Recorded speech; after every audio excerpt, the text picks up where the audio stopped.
6 criterios clave. ¿Cómo evaluar la calidad de la información digital?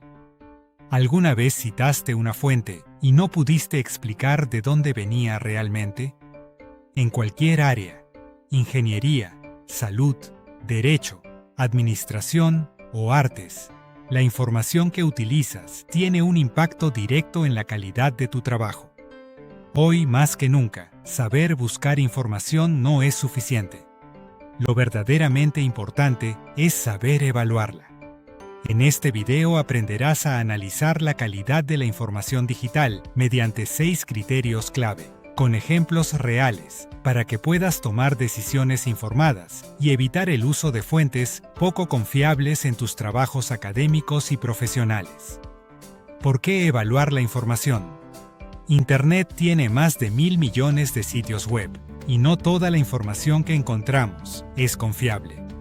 Durante la pandemia de COVID-19, incluso se habló de una infodemia, un exceso de información, mucha de ella falsa, que afectó decisiones reales en salud.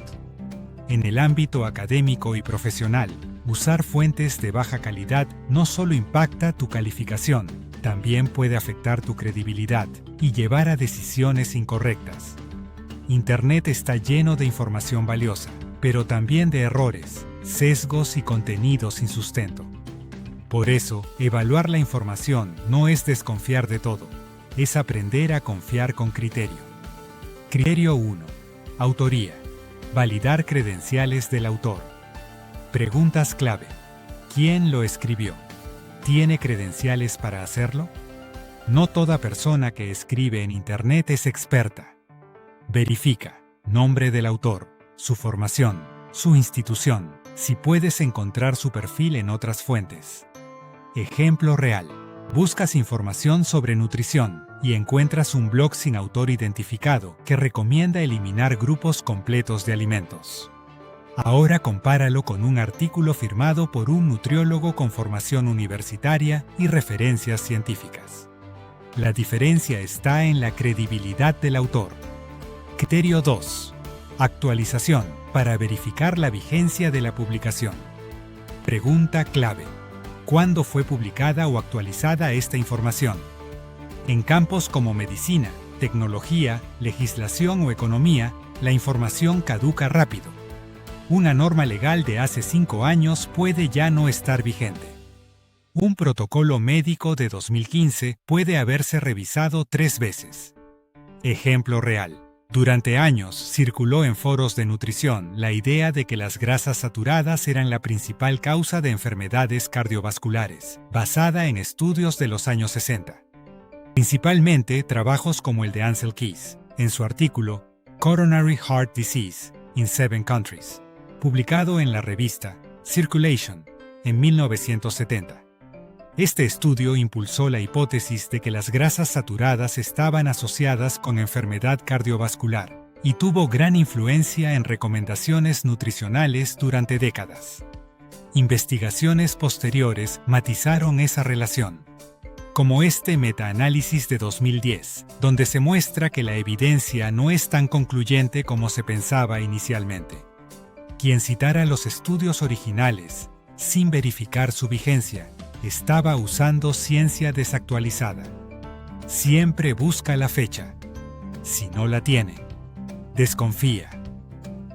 Si es de hace más de 5 años en áreas de cambio rápido, busca versiones más recientes. Criterio 3. Intención para entender el propósito del contenido. Pregunta clave. ¿Para qué se creó este contenido? Toda publicación tiene un propósito: informar, educar, persuadir, vender, entretener o hacer propaganda. Identificar la intención te permite leer el contenido con los lentes correctos. Ejemplo real. Imagina que encuentras en La Vanguardia un artículo sobre sanación cuántica y el método CEAMA. Las alarmas deberían sonar de inmediato. Pero ¿cómo termina esto en un medio de tanto prestigio? La respuesta está en el propósito. Justo antes del titular, en letra pequeña, se lee: ofrecido por SAAMA. No es periodismo, es contenido de marca, publicidad disfrazada de artículo. Las pistas están ahí si sabes buscarlas. Los datos de contacto de la empresa desplegados en la página.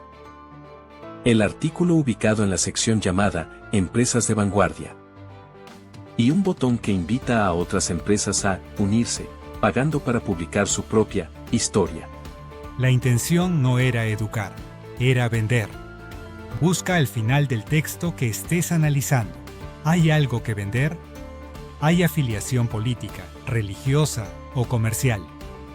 ¿El sitio quiere que hagas algo específico? Eso determina cómo leer lo que te dice. Criterio 4. Evidencia. Esto es el respaldo de las afirmaciones de la publicación. Pregunta clave. ¿Las afirmaciones están respaldadas por datos, estudios o fuentes verificables? En ciencias e investigación, una afirmación sin evidencia no es conocimiento, es opinión. Una fuente confiable cita sus fuentes, presenta datos, hace referencia a estudios revisados por pares. Ejemplo real. Busquen en Google, beneficios del betacaroteno. El primer resultado que aparece es este de Fundación Aquae, una organización en pro de los recursos naturales. El artículo afirma que el betacaroteno nos protege de quemaduras ante la exposición solar. Suena bien. Pero desplázate hasta el final del artículo, no hay una sola referencia. Ningún estudio, ningún autor, ningún DOI. Ahora busquen el mismo tema en Toasaude. Un espacio informativo de divulgación y educación sobre temas relacionados con salud, nutrición y bienestar. Lo primero que observamos es que esta publicación sí cuenta con un autor. También presenta un historial de actualizaciones. Muy útil para verificar su vigencia. Pero lo más importante para verificar el criterio de evidencia es que el artículo termina con una lista de fuentes, nombre del autor, revista, año, volumen. Puedes ir directo a la fuente y verificar. Ambos artículos se ven igual de profesionales. La diferencia no está en el diseño, está en la evidencia. Cuando no hay referencias, no puedes saber si la afirmación viene de un ensayo clínico con 500 pacientes o de la opinión de alguien que escribe sobre nutrición desde hace 11 años. La pregunta que siempre deben hacerse: ¿dónde está la cita? Si no hay respuesta, esa fuente no es citable en ningún trabajo académico. Criterio 5. Sesgo. Sirve para identificar perspectivas desequilibradas. Pregunta clave. ¿La información presenta los hechos de manera equilibrada o favorece una perspectiva? El sesgo no siempre es malintencionado, pero puede distorsionar la realidad. Y lo más peligroso es que a veces viene dentro de documentos que parecen completamente académicos. Ejemplo real. Imagina que estás haciendo una tarea sobre políticas de salud pública y encuentras este documento alojado en un sitio de una universidad de prestigio. Tiene autores con nombre y apellido, modelos econométricos, datos de compras de miles de hogares mexicanos. Parece sólido. Pero fíjate en la portada. Justo debajo del título dice Preliminary and Incomplete Draft. Borrador preliminar e incompleto. No es un artículo publicado en una revista académica. No pasó por revisión de pares. Es un documento de trabajo en proceso. Aún así, este documento circuló en medios de comunicación y foros de política pública como si fuera evidencia consolidada de que el impuesto a los refrescos había fracasado. Aplicas el criterio de sesgo. Buscas la sección de financiamiento o de conflicto de intereses. No hay ninguna. Esa ausencia no prueba nada, pero es tu señal para investigar más antes de citar. 6 años después, los mismos autores publican una versión revisada y completada en el Journal of Health Economics. Esa sí es una revista indexada con revisión de pares. Y en esa versión aparece, en la sección de agradecimientos, la información que el documento de 2015 no tenía. Los autores escriben textualmente que el Consejo Mexicano de la Industria de Productos de Consumo, CONMÉXICO, contrató a su universidad para escribir un reporte sobre el impacto del impuesto, y que esa colaboración les dio acceso a los datos que usaron. Aclaran que CONMÉXICO no tuvo voz ni veto sobre el contenido del artículo, y que el reporte encargado es independiente de este artículo académico. Esa declaración habla bien de su transparencia. Pero la pregunta que debes hacerte es, ¿quién era CONMÉXICO en ese momento? CONMÉXICO era, en ese momento, la principal asociación de la industria de productos de consumo en México. Entre sus miembros se encontraban Coca-Cola México y otras empresas refresqueras. Es decir, la misma industria cuyo producto se estaba evaluando contrató el reporte del que derivaron los datos de este estudio. Noten el detalle.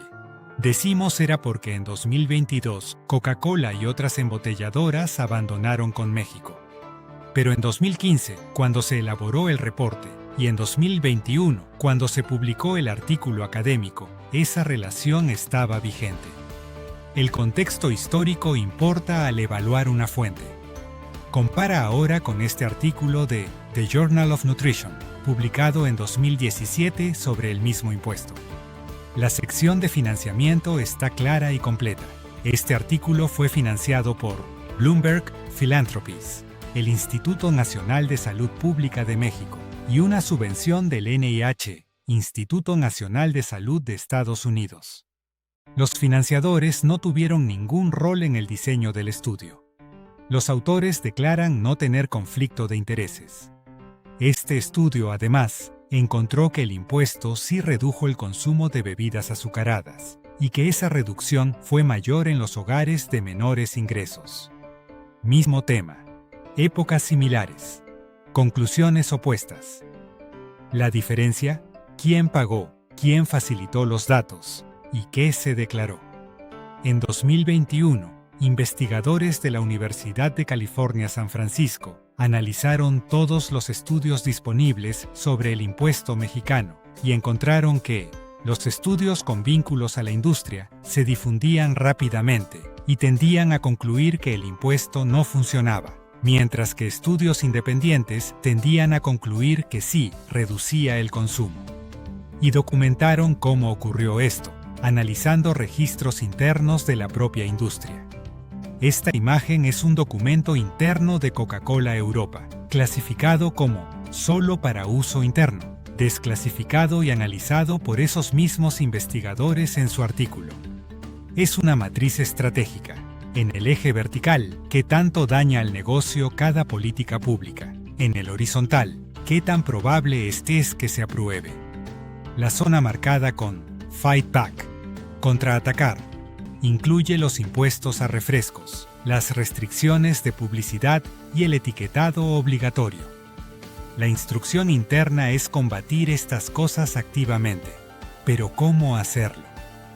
Una de las formas es financiando investigación que genere conclusiones convenientes y difundiendo esos resultados antes de que la ciencia independiente pueda publicar los suyos.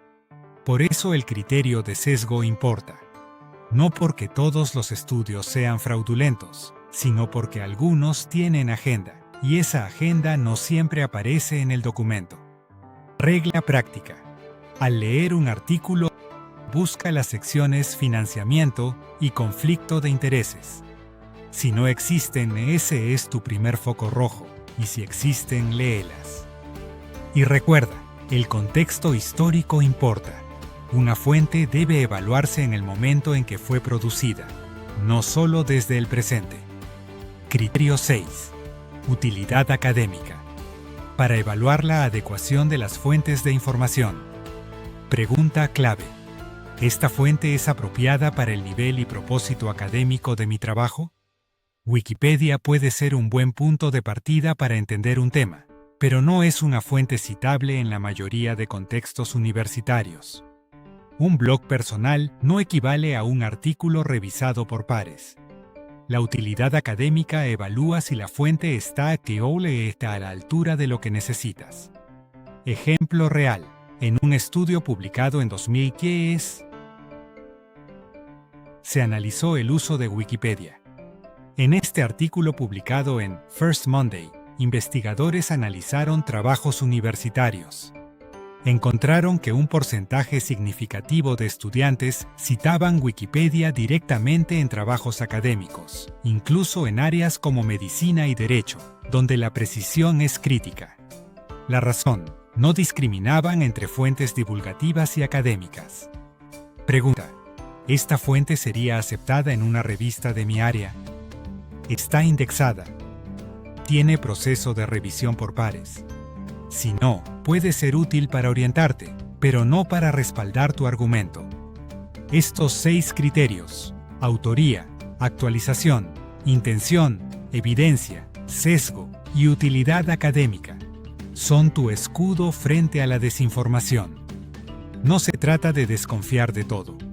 Se trata de pensar antes de creer, antes de citar, antes de compartir. Como futuros profesionales de la ingeniería, la salud, el derecho, la arquitectura, la economía o cualquier otra área, van a tomar decisiones que afectan a otras personas. La calidad de la información que usan hoy determina la calidad de sus decisiones mañana. Tú eres el filtro más importante. Ningún algoritmo te va a reemplazar en eso. En los recursos de esta sesión se encuentra la referencia bibliográfica del artículo de Franganillo, 2025, que fue la base de esta clase. Usa estos criterios en tu próxima búsqueda. Nos vemos en la siguiente sesión. Adelante.